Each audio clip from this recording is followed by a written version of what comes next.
Recording has started. So good evening, everyone. My name is Wielen Spochter, and welcome to the fourth session, actually, of Get Ready. Today, I'm super excited. We have a very special guest, as you can see. But the topic that we'll be focusing on today is entrepreneurship with Innovate to Elevate. So with me today, I have Mvelo, and he is the CEO of Zai. So just before I go on to the topics that we'll be covering, just a few house rules. If you are familiar with Teams, you might not need this, but for those that's not familiar, there are some different ways of interacting. So it won't just be Mbelo that will be speaking, but we will allow some questions. So if you have questions, you are more than welcome to either raise your hand, to unmute, or if you are a little bit on the shy side, you can just use the chat space over there. So the topics that we'll be focusing on today, as I mentioned, entrepreneurship, something that I'm really passionate about. And I think Imbelo, you are one of the best people that I could select. So when I was thinking around who must I select for this specific topic, as I mentioned, this is a space for young people, but also from an audience perspective, but also from a platform of getting like some motivation from people that's really doing really well within the industries that they are in. And with you focusing on entrepreneurship and the great work, which you'll share a little bit more of later on, I think you are the perfect candidate. But the topics we'll be focusing on is the journey of starting Zai, challenges faced during the journey of entrepreneurship, as well as exploring entrepreneurship ourselves. And then networking, mentorship, community, and leveraging of technology. So I'm not going to speak too much, but I'm going to just give you guys a quick overview and a short little bio of Mvelo. So Mvelo, as I mentioned, is the founder and CEO of Zaya, which is an online learning platform that provides highly interactive digital skills courses powered by AI support. So having started the business in his third year of university, and I think that was around that time that I got to meet him, he has grown Zion today to a platform of over 80,000 users, 80,000 of people we trained, they placed into jobs, and also that we've been able to work with one of the biggest corporate companies in South Africa to upskill their staff and to run skills development programs, which we know is needed in every organization. So he also has a BCom in politics, philosophy, and economics, and graduated from the University of Cape Town, as well as being one of Alan Gray Orbis Foundation Fellow. So Mbelo is the inaugural National Student Entrepreneur. So we have a star actually here in the call today. And Student Social Impact Business of the Year winner as well. So his purpose is to democratize access to opportunity. And he is an avid cyclist and a runner, which he does on his social and own time. His areas of expertise are in digital transformation within organization and youth empowerment. So I have spoken a lot. I'm not yet to speak. I'm going to hand it over to Uvelo. And thank you so much for offering your time. Thank you so much, Whelan. And thank you everyone for making the call. I think as mentioned already, you know, I've been invited into your space, right? And if anything, I really want it to be as interactive as possible. I'm here, to serve you within your space, to help you if maybe you're thinking about venturing into something, maybe you're thinking about exploring opportunities that, don't necessarily sit in the specific career that you're in today. And maybe you might even want to be thinking of a career shift. Any question, any and every question, I'm happy to receive at any point as well. You're happy to stop me while I'm speaking as well. Because literally I'm here to help, as best as possible. And obviously just to share a bit more about, some of the stuff that we've done and how I usually just approach things. But yeah, at the end of the day, I'm here for you guys. So I will share my screen. I do have a presentation that is prepared. Just let me know when you can see my screen. Yes, I can see your screen. All right, perfect. So, As mentioned, this just a bit more about me. So we started Zayo in 2018. So, I mean, you can obviously do the math there in terms of how old I am. But I was in my third year of university at the time. And really, Zayo came as a solution to a very specific problem. So I was sitting at the cafeteria with a friend.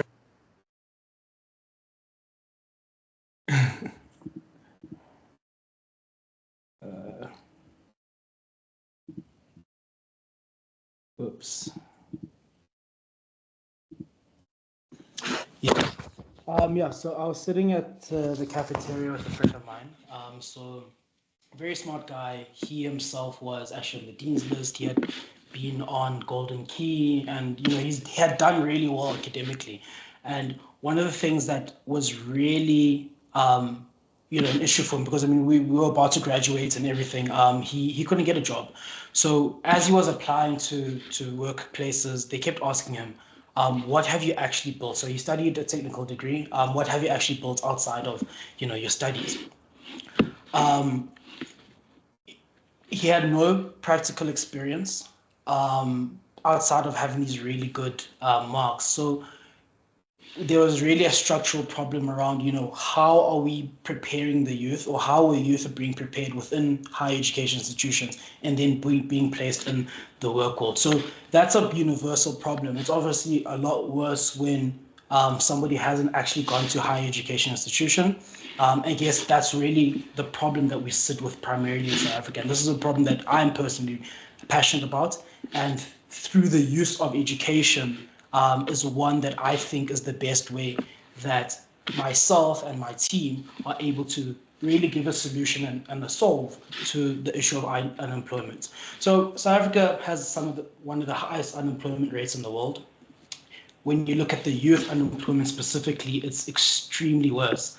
A lot of it is structural. A lot of it is just how the labor market is set up and how the throughput of talent that the market is looking for isn't necessarily the talent that comes through from these institutions. So there's this huge mismatch of skills and a whole host of other issues.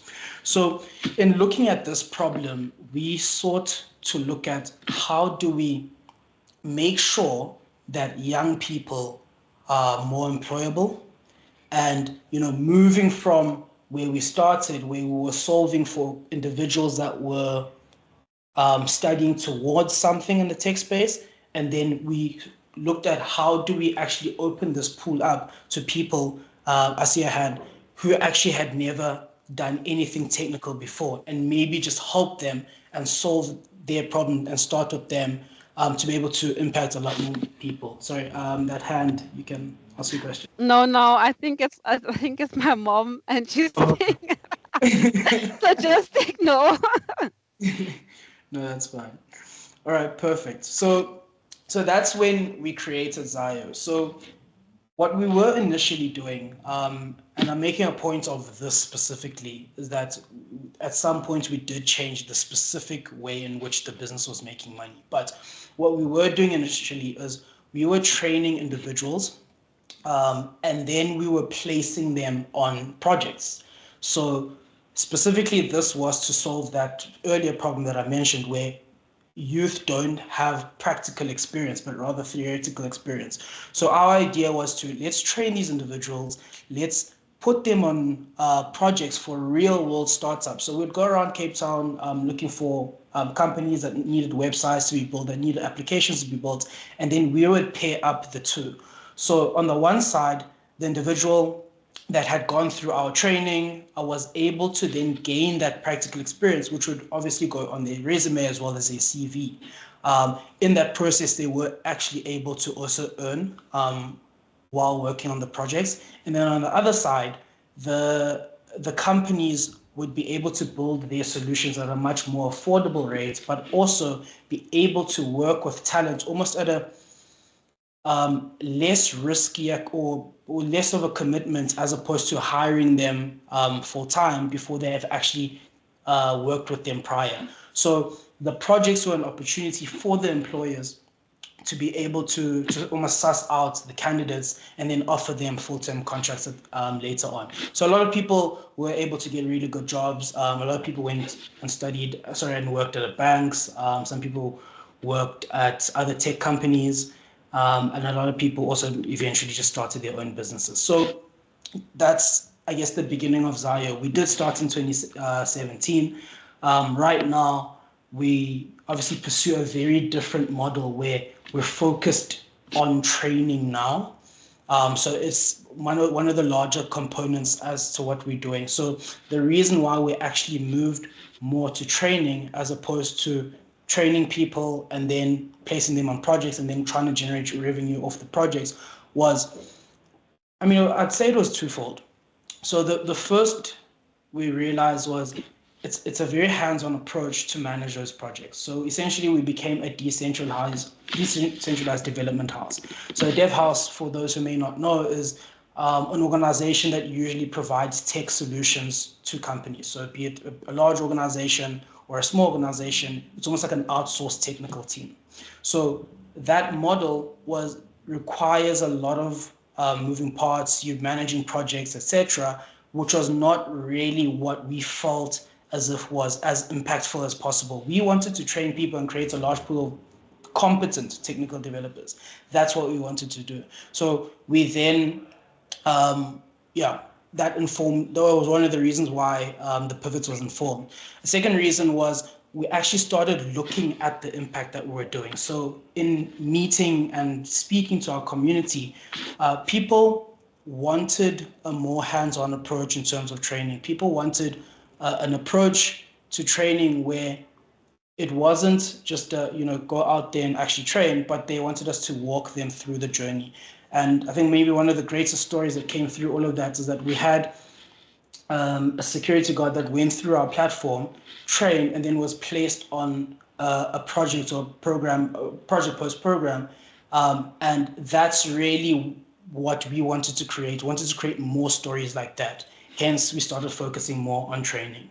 So in figuring out how that's done, so I don't know if anyone has ever tried to build an educational solution, whether it's in tech or whatever, but like trying to monetize education is one of the most difficult things you can do. So happy to chat to anyone that is passionate about that. We can always have an offline conversation and see how different models work. So we struggled to find a specific model that works. So initially what we did is we created our content and then we would charge a subscription fee for our content. So basically it was, I think, like 200 Rand a month or something. It was very low. But what we find is that some people would pay for the first month and then fall off the second month, and then so on and so forth. No one really stayed for 12 months or anything like that. So what we realized, and in learning our users and in speaking to our users again, was what informs this. So in South Africa specifically, we're more willing to pay monthly for entertainment. And conveniences at certain times. We're not used to doing that for education. So that model then clearly wasn't going to work for us. So we switched, our revenue generation tactics to actually charging for a specific course. So you'd actually buy a course, you'd get it unlocked, and then you'd be able to take the course. So essentially, the cost is actually a lot higher, but people are willing to pay for that as opposed to paying monthly for it. So we realized, okay, cool, this is actually the business model that works. And then we've iterated in terms of pricing over the years. So right now we're actually quite at a stable price point. It's relative to the competitors in the market, but I mean, that's not the price point that we started at. I think when we started, we're about 7 times cheaper than the market. So obviously, as the market responds, you're able to then increase your prices, and as you gain brand awareness and sentiment, you are able to also just do that. So that's on the B2C side. On the B2C side, what we do is we actually facilitate and train staff internally in companies, and then we run skills-based programs. So a lot of the companies spend on skills development for BE reasons. So what we do is that we facilitate these learning programs on behalf of these companies, and then we help those learners get placed at the end of the program. So I think what we're really happy about right now is that we have an extremely high placement rate. So 92% of the people that have gone through our platforms have gotten a job. So you're more likely to get a job than not when you go through any Zayo platform. And I mean, in doing all of this, there's obviously a lot of people that come and back you along the way. So I think when we had just started off, we were fortunate enough to, to go fundraising. We did a whole bunch of competitions to actually raise money. So a lot of the time, entrepreneurs say, there's not enough money. I don't have enough money to actually start my business. So what we did was we knew that no one was going to invest in us just off the jump. We had nothing to show. So we did pitching competitions. We applied for grants. I mean, it wasn't a lot of money that we were getting in, but that odd 10,000 Rand, that odd 5,000 Rand there, it really does accumulate and allows you to, make that next step. So if it's a website that you need now, you're able to pay for it, with that 3,000 Rand, for example. If it's a marketing campaign that you need to do, you're able to pay for it, with that 1.5, and so on and so forth. So a lot of the money that we used in the early days, unfortunately enough, we were students, so we didn't have necessarily a 9 to 5 or a job, so weren't paying rent and stuff like that, and that was covered, I guess, either by parents because you were in school, or by your bursary or scholarship. But then there was obviously a tipping point in which now we had to move into the business, and because we were in our final year, we actually did go out and seek investments. So the first check that we got was 700,000 Rand, which, 19-year-old, that had been more money than I'd ever seen, right? So that's a lot of money. so I mean, it supercharged our growth. We were able to really refine B2B offering.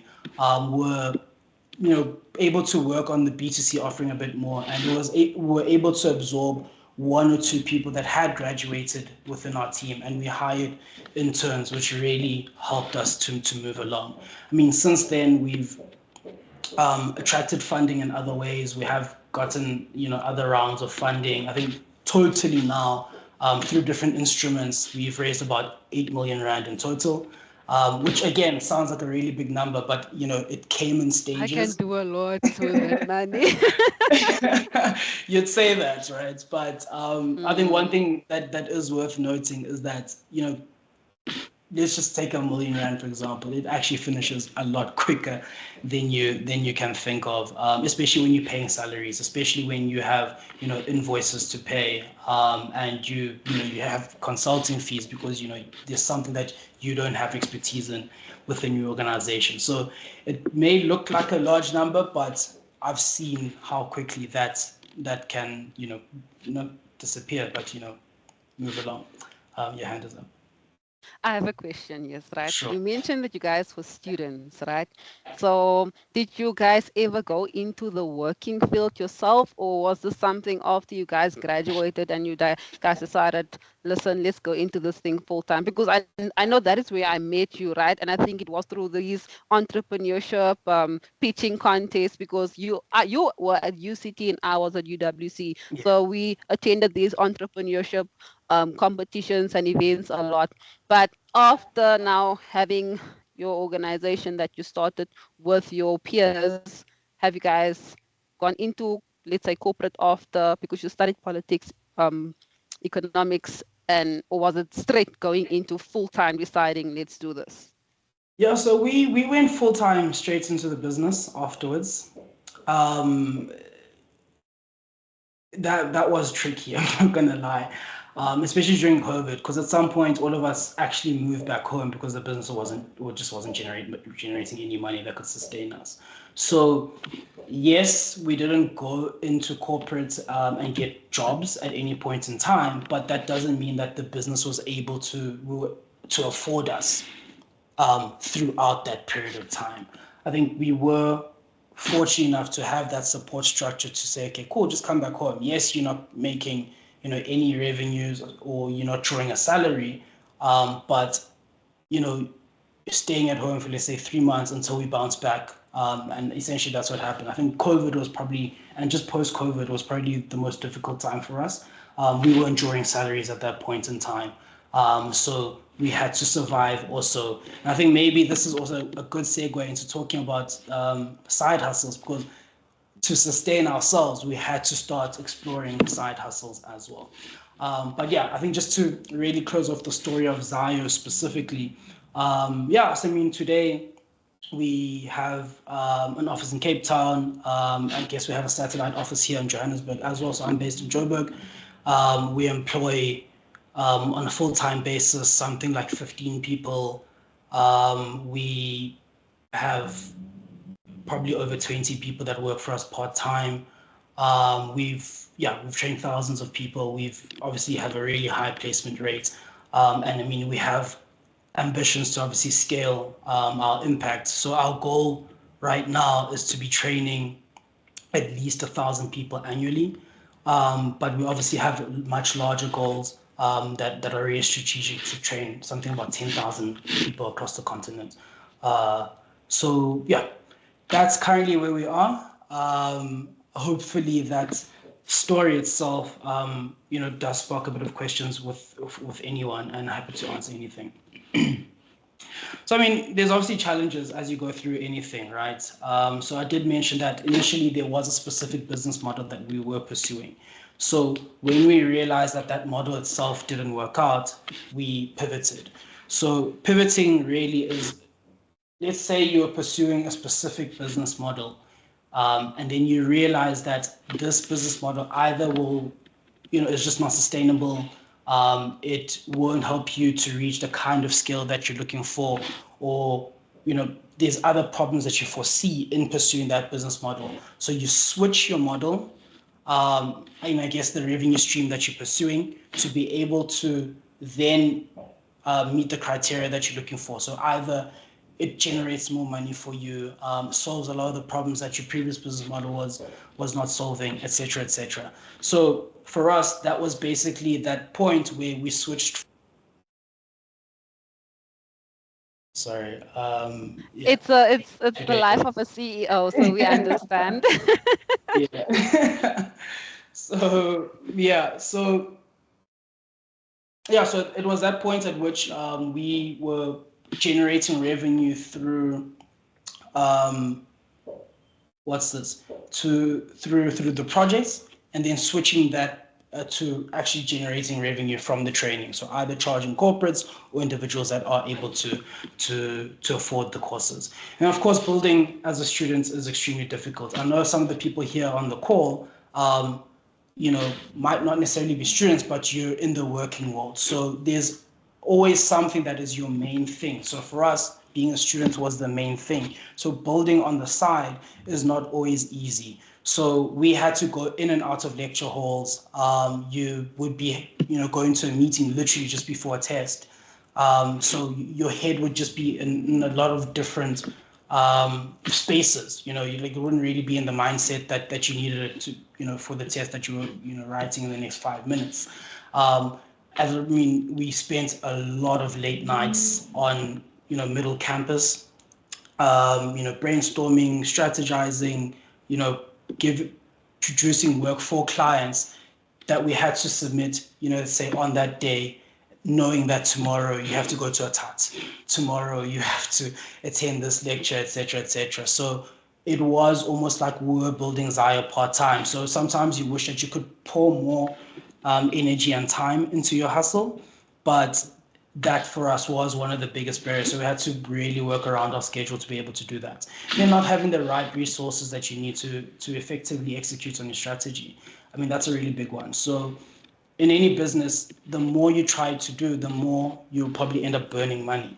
So hiring people, pursuing a certain strategy, doing marketing campaigns, for example, you need money to be able to do that. So when you're on limited budgets, you can only do either say a third or a quarter or even a tenth of what you have planned in your mind. And it really, in that really helped us see our runway, or look at our runway more critically. So we spend a little bit of money.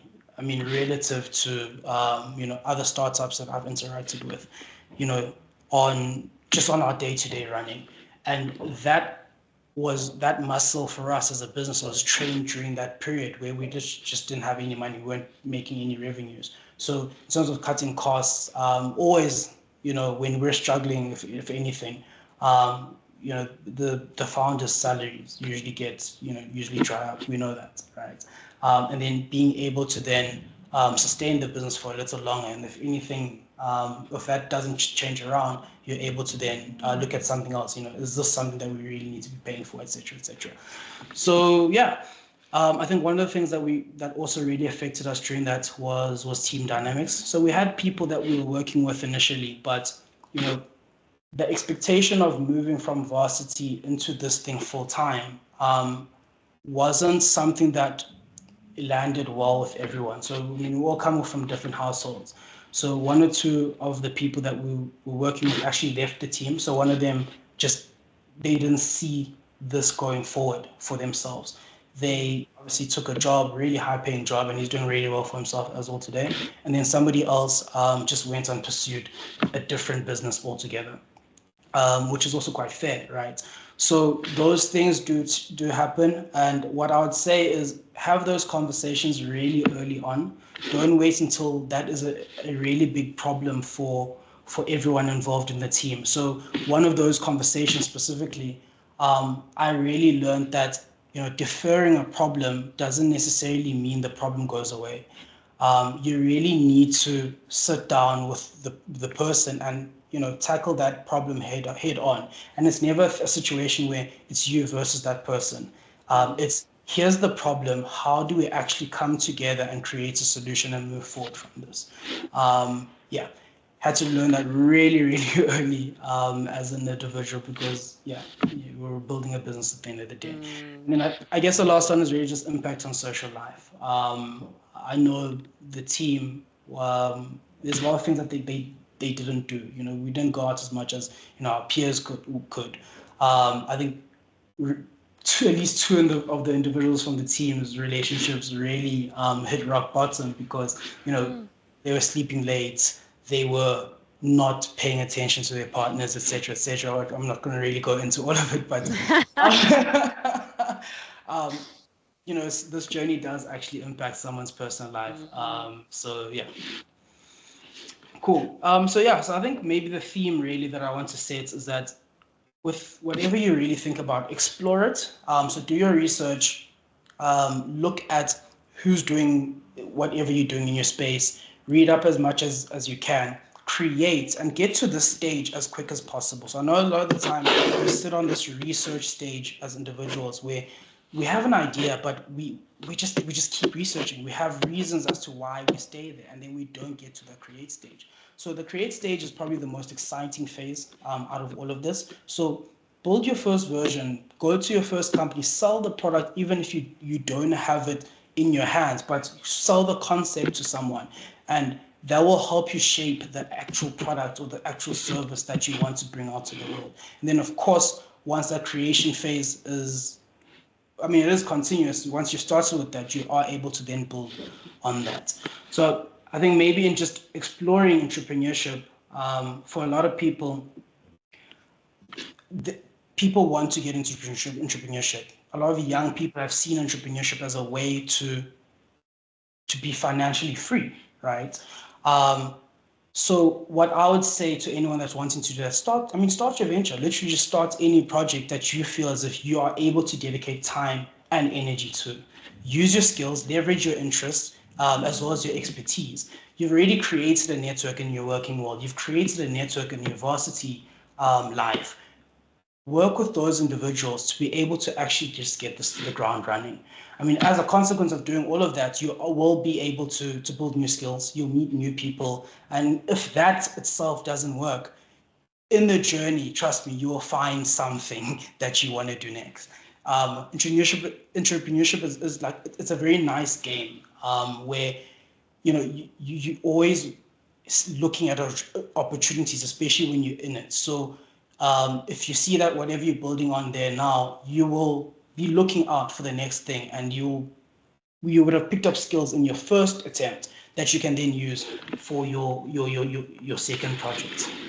And then again, I did mention that there will always be challenges. There will be challenges with managing your time. You have a job, you have a family, you have kids, you have your social life to manage. But really sit down and create some sort of schedule that will allow you to be able to be effective across all the spheres in life that actually require you. And this is really one that sits close to me. So entrepreneurship has been made to be this really big concept that's scary, right? And I really don't want people to look at it as that. I think it's, if anything, view it as a way of, how do I make extra money in doing whatever I'm doing? I mean, in the economy that we're actually operating in today, I think that is important now more than ever. And it's not a thing of, how do I make, my first million? How do I make a $10 million business, right? Think of it, how do I actually bring in an extra 1,000 Rand a month? How do I bring in, from there, 2,000, 3,000, 4,000, etc. And really now you're not looking at entrepreneurship as this really big banner, but rather you're looking at it as in a thing of, how am I actually solving my immediate needs, and running small experiments to be able to do that. So in looking at entrepreneurship that way, we like to talk about it and say it's side hustles, etc., etc. But at the end of the day, it is still entrepreneurship, right? It is easier to do it when you look at it that way, because now it provides you a sense of flexibility. It provides you a sense of, okay, this isn't this big thing. I don't need to be thinking about sales and marketing and all this stuff. I can just do what I can today to be able to reach that target, which is, that extra 1,000 Rand, that extra 2,000 Rand, etc., etc. So that's really my take on, side hustles. There's obviously a whole bunch of ideas, and I think moving to Joburg specifically, my life was opened up to, you can literally do anything in this country. There's opportunities literally everywhere, and I'm happy to have conversations with anyone offline. So I guess I did tell you that during our time where we weren't during salaries, this is something that we explored. So I mean, there's a whole bunch of things that we looked at. We looked at things like logistics. We looked at building tech for people, privately. I did a bit of consulting work.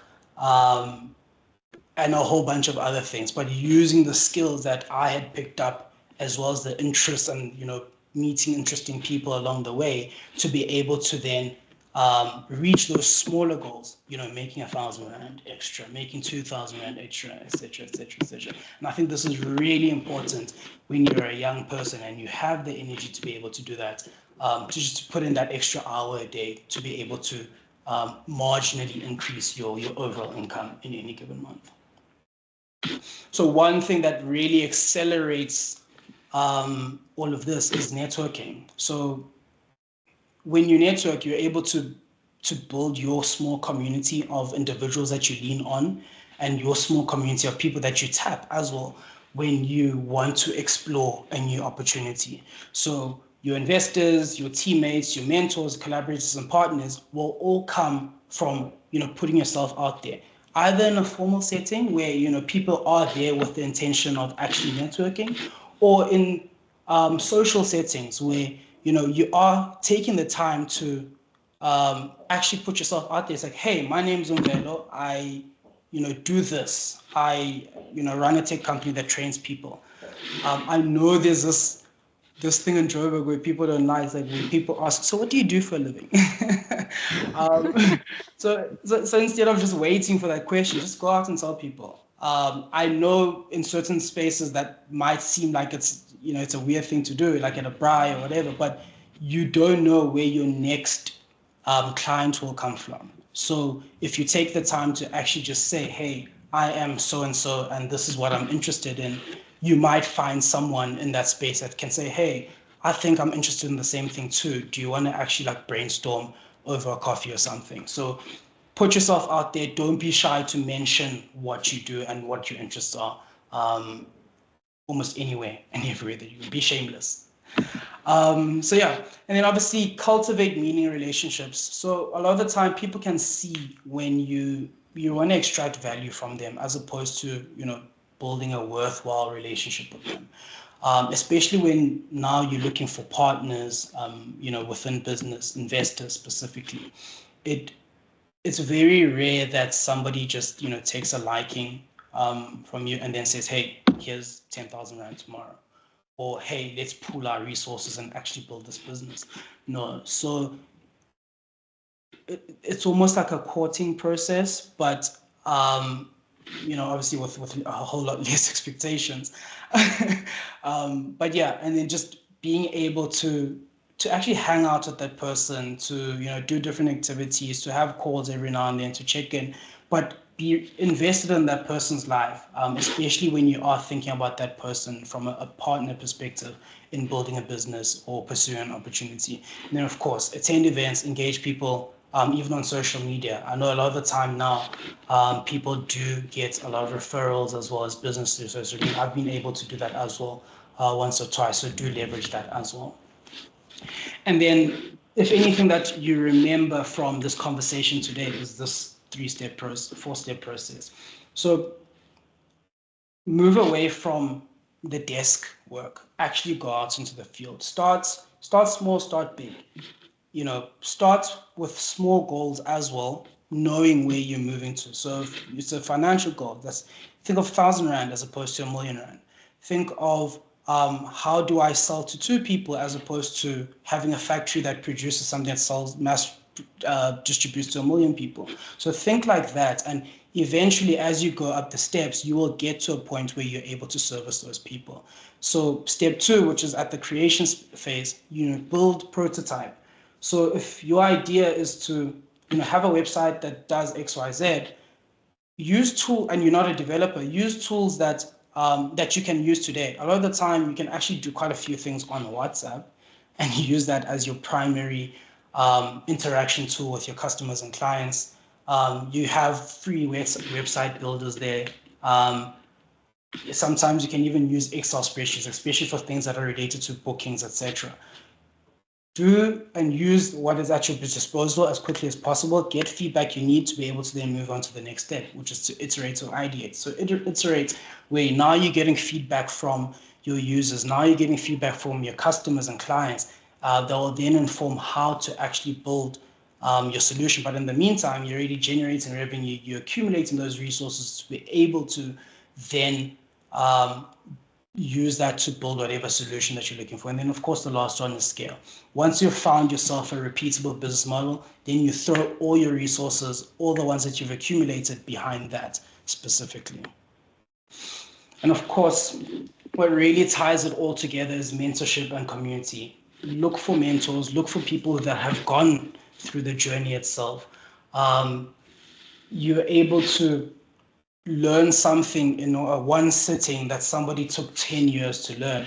And if you then apply to your work or to your job, to your opportunity that you're pursuing, you're able to bypass a lot of steps and a lot of learnings that person would have gone through.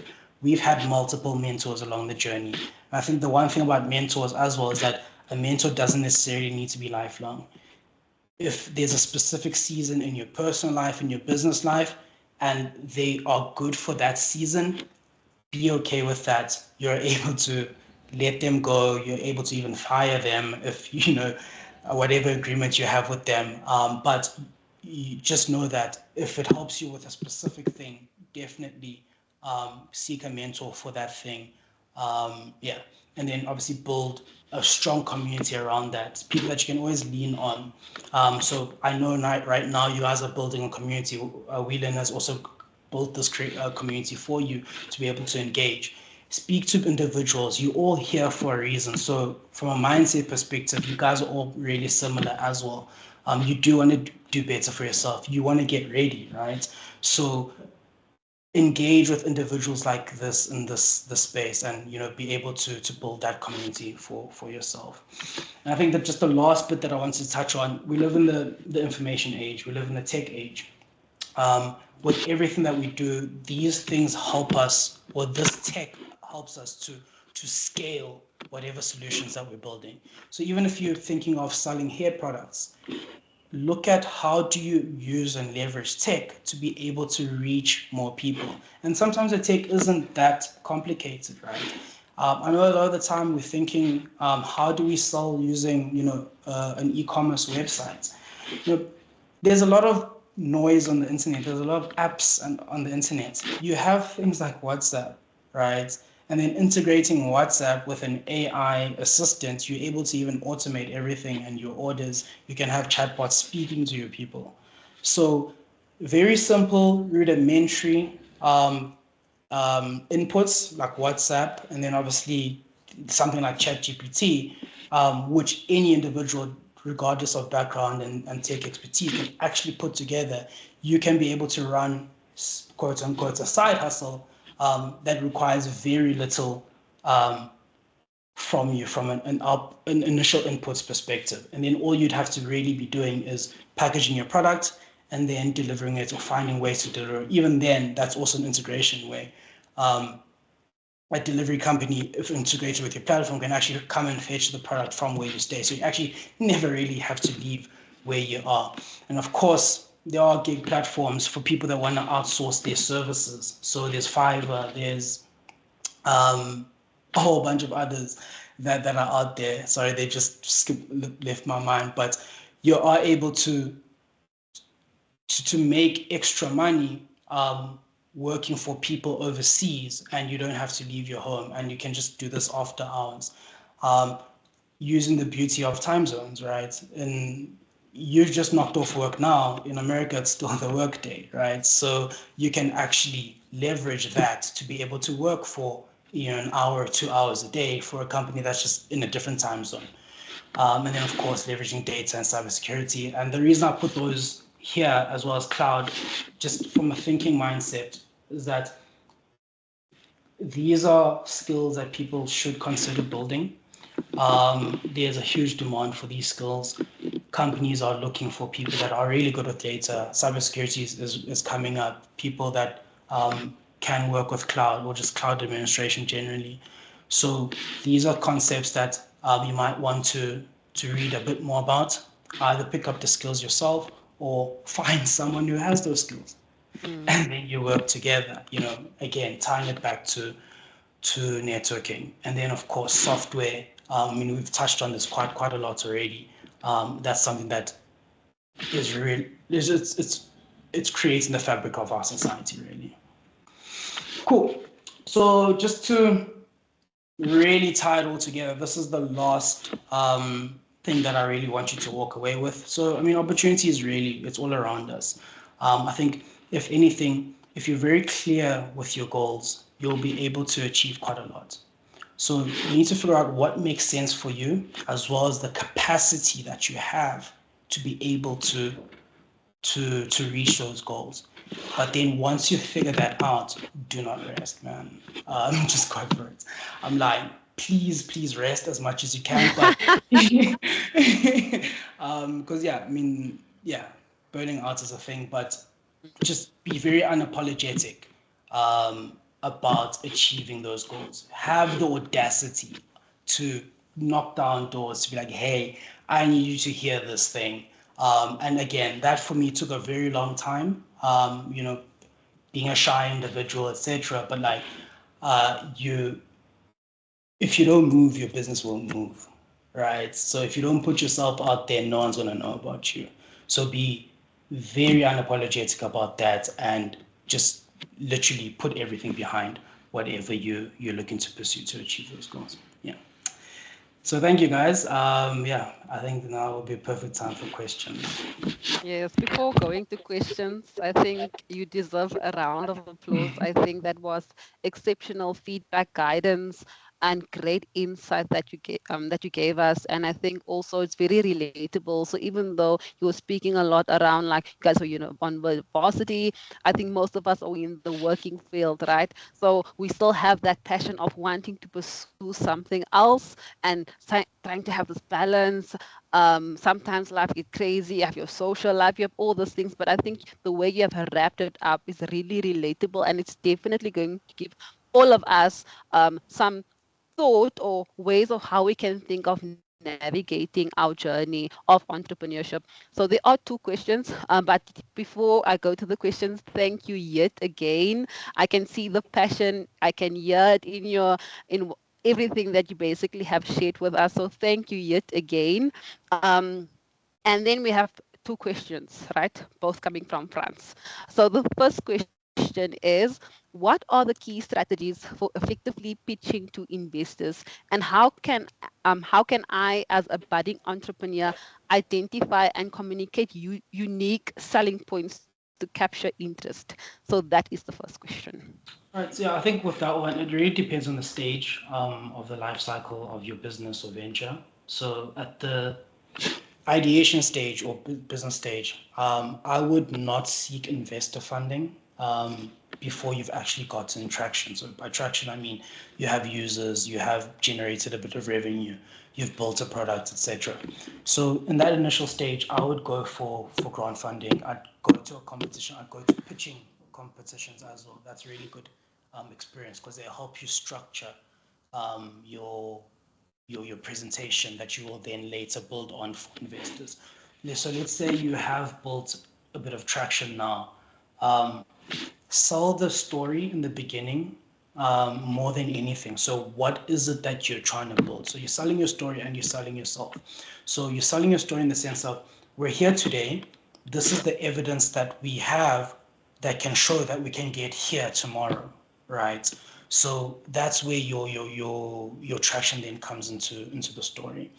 So I'll say that again. So your traction is used to be able to help you sell your story better, where you can show people that using these small data points that you've created now and you've the teachings that you've picked up, I can move from making X amount of money today to making Y amount of money tomorrow, and an investor will buy into your business based on that. And I guess the second one is, why are you the best person? So for students, it's obviously tricky because you may have not worked before somewhere, but as somebody that has been down a career now for maybe a couple of years, you're able to say, no, this is what I picked up working at X. So yeah, those are the two main things. Obviously, the later down you go now, the funding cycle, there are other things that you might want to consider. Thank you so much. And there is definitely, I think research goes into it again, right? Googling pitching competitions taking place. I think sometimes we tend to forget that these type of things are available, but if we search for it, it is out there. And then the second question from France is also, and this is from a networking perspective, should you always have a business card when networking, as most established people tend to chuck the business cards out after an event? Um, this is an interesting one. So I haven't carried business cards in a while, but I would still advocate for business cards, right? I should actually carry business cards, but I don't. So what I'd say, short answer is yes, do carry cards. If you don't carry business cards, make sure that you put your details in that person's phone and you take their details as well. So the reason why I basically stopped carrying business cards was, they just end up being a thing that you dish out, but it's never intentional. So my approach now is that I don't want to just be throwing around business cards, but really engaging with somebody at a networking event, and if it's worthwhile for the both of us to exchange contacts. So there's, I guess, virtual business cards that you can use, or you just use your note taker. Hey, what's your email? Hey, what's your number? You write it down. So yes, carry business cards. It's just easier to probably reach a lot more people, but try to be more intentional than that at a networking event. Thank you so much. And I guess also sometimes just to touch base on that, sometimes you just have to be in people's spaces. Exactly. Literally. But thank you. Those are the questions in the chat. I'm going to just also check if there's anyone that have questions, please let me know. You can either unmute yourself or you can add it in the chat. Let's give it some time. Let me just check if there's any other questions. No brave souls today. I believe Lulama had their hand up. I think, yeah, I think she either wanted to react, but she added in the chat like very informative and also encouraging. So I think she either wanted to like react. But do you have a question maybe? Okay, I don't think she has a question. But I think, yeah, I think to wrap it up, if there's no questions yet again, thank you so, so much, Imvelo. This was really informative. And as I mentioned with these sessions, it's not just where we get guest speaker come in and there you have now gotten like your energy, your boost back, and there we go. Action, action, action is something that's really important. And it's up to you what you make out of this information, right? It is information that is freely given. Sometimes in life, you don't have to go through the experiences, but you can learn from others. And therefore, we have Invelo who has shared some great insights with us. And one thing to also just close off, like once I attended an event and I asked a question, I was like, what if you have like a 9 to 5? You're like, your life is busy. And the responded to the question is that their response was, you have your 9 to 5, yes, but then you have your 5 to 9. And then even before you start your 9 to 5, you have your 5 to 9 in the morning. So you have 24 hours basically in a day. Yes, you have your 9 to 5, but then you have a lot of hours before and after that, which is where we can basically look into spending that time of looking into what our venture is, or if you already have the venture, to start by taking that idea and basically putting it into action. But yeah, that is all I wanted to add on. I just have one last question because before we end off, the name Zao, where I wanted to ask this in the beginning, but Yeah. I'm just very curious to know where this name come from as we ended off. So it actually comes from a Zulu word, oguzayo, which basically means the future or what's coming. So we basically just took the Zayo parts of it, and there should be a Y where the I is, and then that's how we got the name. Oh, okay, nice. I Yeah. didn't even like. I just wanted to know that, but now I know. But thank you so so much. The session was recorded, so I will, as I mentioned, I think because a lot of people they tend to ask me, can I see the recording? But I think I'll just create one platform where you will be able to have access to all the recordings, which will be coming out soon.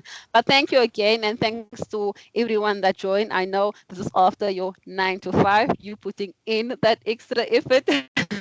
But thank you so, so much. Really appreciate it. And have a great evening further. Right. Thank you.